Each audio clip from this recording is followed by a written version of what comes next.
پرۆژەیەکە لە قەزای شەقڵاوە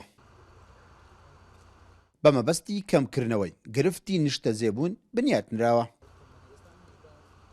وا بڕیار بوو لە ساڵی 2012 بەسەر کەسانی شایستە دابەش بکرێت، بەڵام دوای زیاتر لە 10 ساڵ لە دەستپێکردنی ئەو پرۆژەیە کەمتر لە نیوەی کارەکانی تەواو کراوە.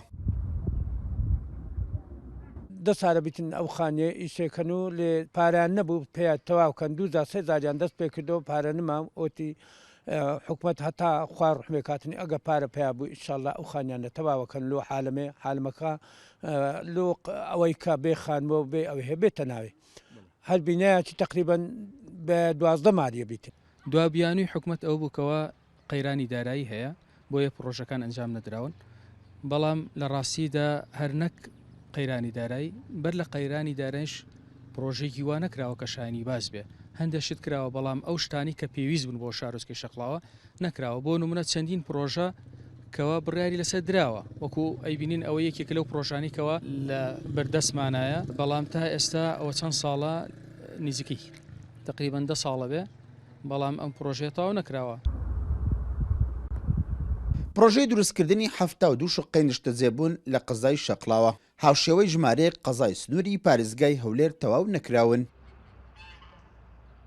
لە ئێستاشدا پشتگوێ خراوە.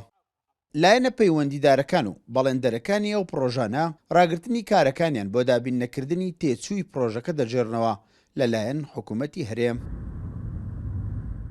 بەشێکی زۆر لە پرۆژەکان وەستاون، بەشێکیان ئێستاژ وەستاون و ئێمە بۆ نمونە لە شەقڵاوە شوقەکانمان هەیە کە ئەوە بۆ خەڵکی کەم دەرامەت بوو و بڕیار بوو بەسەر خەڵکی دابەش بکرێتن و بینایی دادگای شەقڵاوە بوو، بینایی پۆلیسی هاتوچۆ، پۆلیسی ئاگرکوژێنەوە، بینایی پۆلیسی نەهێشتنی تاوان، ئەوانە هەموو ئەو باڵەخانانە بوون کە تەواو نەکرابوون و چەند پرۆژەیەکی تریش بۆ نمونە سۆرگ ئەوانە لەو پرۆژانن کە تەواو نەکراون.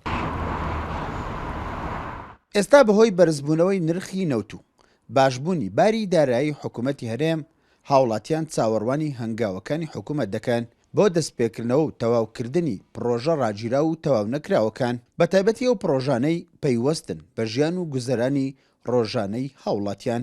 ئیسماعیل عوسمان، کورسات نیوز، قەزای شەقڵاوە.